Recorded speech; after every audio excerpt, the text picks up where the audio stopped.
Obviously, we've heard the news that IFAB are set to introduce blue cards for sin bins. How welcome would their introduction be, or are there other things that need fixing in football first? Yeah, that's probably the right thing to say. I think everything what the actual situation shows, we should make it and keep it as simple as somehow possible for the referees as well. So it's a difficult job, we all know that, often quite emotional when we speak about it, because it's most often after the game. And I think introduction of a new card would just give more opportunities to fail as well, because the discussion will be, it was a blue card, should have been a yellow card, now it's 10 minutes off. In the good old times it would have been a red card, or would have been only a yellow, whatever, these kind of things just makes it more complicated. I want to test it, I have no problem with testing. But if that's the first step to agreeing or already being sure that it will happen. But I don't know that, to be honest. I have no idea. I heard yesterday the first time about it. And yeah, doesn't sound like a fantastic idea in the first moment. But actually I can't remember when the last fantastic idea came from these guys. If they ever had one. IFAB. No, I'm 56. Nah. Never. Moving on. After the defeat to Arsenal, did it feel like a major setback at the time? And if so, what have you had to do this week to lift the place again, or do your best to ensure you get the response you're looking for this weekend? Finger properly in, or whatever, and it's always somewhere in between. We don't take these things lightly and think, oh, it can happen. At Arsenal you can lose. We want to perform better than we did, and that's what we try and we want, and we have to show reaction. That's actually the only good thing about it, that you can react, and that's what we have to do. Definitely, 100%. So many things, especially against the ball, was not even close to our standards. People might say we didn't have finished shots on target, which is that's 100% true. But it all comes with the way we defend. And that's why that was the main point we were talking about, and that's exactly what we have to do much better. And if we do that, then we will be better, and that's the first step. And is there any good news on the injury front at the moment? Thiago, what's his situation? Dominic, how's he? And how far away is Mo? I take it, by the way, that Endo's available as well, no problems there.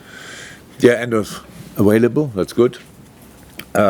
Besides that, we have a few problems and have to wait. But Thiago obviously is not cool. Everything looked absolutely fantastic in training. We show quite a lot of things out, I think, on LFC TV, so you can see the training moments, and it looks outstanding. So I think we come on, take him, we have the opportunity, let him play a few minutes, and then yeah. It's a muscle issue. We don't know the extent yet, so we have to wait there a little bit. But it's not cool, of course, and it was really not good news for him, for us, for everybody. So it fell on top of losing the game already, and then having that is not good. Dom is running outside in the moment in the winter rain, and. Yeah, it's not ready for tomorrow, of course not. And then we have to see. It's like it always is with these tendon things. They're pretty quickly, the player is pain-free. And then it's all about what we have. It's muscle it's pretty much the same what he had before. That's obviously really not good that he got that again. I didn't feel a great issue, but when you see it in the pictures, and you just have to take him out, and so that's now we are fighting for days. If you want, is it Brighton? Is it the final, or is it after the final? I don't know in the moment. Just to clarify on Thiago, by the way, are you expecting him to be available again this season? We didn't. Yes, but we didn't really think about that in the moment. We just treat the injury and get a full assessment done, and knowing exactly where it came from. It's not intensity, stuff like this. So there are different things. It's just the normal procedure, and it would not be a big story if it wouldn't have been out for that long time. So that's how it is. It's not a big injury, definitely not. But it's obviously something nobody needed. Arjen? Conor Bradley, obviously. It's not available for the weekend. Yeah, but I was just going to ask how is he?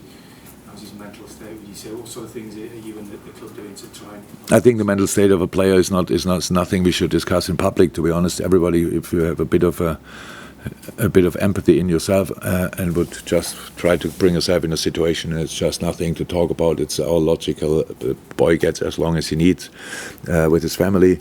I think from next week on he will be back in training, but we have to see if he doesn't feel ready for that, then that's fine as well. There's absolutely no rush from us. The only thing we want to do is to support him as much as we can.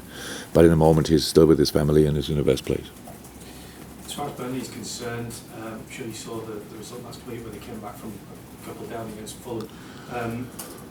How much of a potential banana skin might this be for you, do you think, when they're maybe slowly starting to adapt to the Premier League? Yeah, I think from the outside world, it's probably a banana skin. For a sports person, it's actually not, because it's an opponent we respect a lot. I really think Vinnie is doing an incredible job there, to be honest. He learned so early in his managing career so many very important things for the career after it, having all the highs you can have with running through the championship last year like nobody else before, and then getting knock after knock by playing good football, by sticking to their principles. I couldn't respect it, and I couldn't admire it more, to be honest. So you see them still playing. Now Fofana scored 2 goals, came on. The game before, I think he was involved in the goal as well.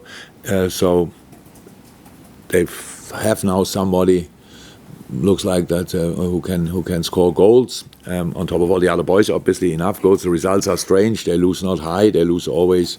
If they lose, it's 2-1, 3-2, whatever, these kind of things. So you see there in the game, they will play football. That they do that, and we have to be absolutely spot on. But for us, how I've heard, we will have the next increase of people in the stadium, and which is really nice. I'm not sure when it will be that the stadium is we can fill it completely, but that we can obviously introduce and welcome more people, which will be great. There will be all Liverpool fans, and I would say we have nothing else to do on Sunday. So let's create a special atmosphere. Let's go for them. The team wants to show a reaction. If the people want to help us with that, that would be really helpful. But the first thing we should forget is where Burnley is in the table, because only that creates potential banana skin. If you just see it as a game, the most important game, which it is obviously, because there's no other, then I think we should be ready for it. But still, it's football, and yeah, we have a lot of work to do, and we have Ibu not available, a little bit fighting with a little bit of a flu thing in the squad, so we have to see who is in the end available, so that's all not cool, but in the end we will have 11 players and we will go for it. Jurgen, how important might it be for you to have Thiago Endo back? Very. Because obviously fantastically important for him to get international recognition, but kind of came at the wrong time, because he'd just begun to settle down and was really playing well for you. Yeah, from that point of view, might be we will see that might have been the wrong point. But besides that, we came through that period without him pretty well. That was pretty impressive. And Thiago was, before he left, was really super influential on the pitch. Obviously, he gave us the opportunity in a lot of moments to really introduce a lot of offensive players around that, because his protection was just exceptional. But the playing side of the game as well. It's his birthday today, turns 31, so looks good since he's back. So it's very important. So how I said, with all the problems we have in the moment with players, it's super important, because obviously Mo is not back as well, and that means we really need every player. I'm not sure, was it 2 or 3 weeks ago when we sat here and we were talking about the luxury problem of lining up players. If anybody asks me that question again, I kick him out of the room, honestly, because we talk once about what are you doing with that, and a week later we have the complete different situation. That's exactly what we have now. And the knock-on from having Thiago Endo back as well is that would give you the opportunity to move Alexis MacAllister into a more advanced role where we've been more used to seeing him. And I know you've been massively impressed with him playing as a 6, but he can add something else further up the pitch as well, can't he? Yes, he can. But he did extremely well on the 6, so we'll see how we sort that. But yeah, of course, that's good. I said we need them all, and of course Maka and Wataru can play together as well. There's no doubt about that. They all can play together. It's not a problem. We just have to make sure that we try as much as we can to bring them in the right moment together. So let's see. Thank you. Welcome. You spoke so well there about Vincent Kompany. Have you forgiven him for that goal against Leicester in 2019? Sorry, what? The goal against Leicester for Man City. Oh, Have you forgiven him? Carl. And laughing in the same moment. That's cool. Yes, I forgave him that for a long time. So there are plenty of players I should hate. Arjen Robben is one of them, but I don't. Same as with Vincent Kompany. I believe there were other situations in that season where I thought they were more influential than that Vincent Kompany scores that goal. And when I think about the situation, I still think Madison should have blocked the shot. But so Vincent just tried to get rid of the ball and it ended up in a goal. But no, yeah, absolute. Not that it's not important, but yes, I forgave him long ago. No, James. Yeah, where's Mo up to in his rehab? Right direction. We hope, but we don't know. We hope that he can be part of parts of training next week. So, but we have to see. He's going through all paces now, yeah. But look, it's positive. It's either next week or the week after. Welcome. If you ask him, it's next week. Break out next door. Thank you. Welcome.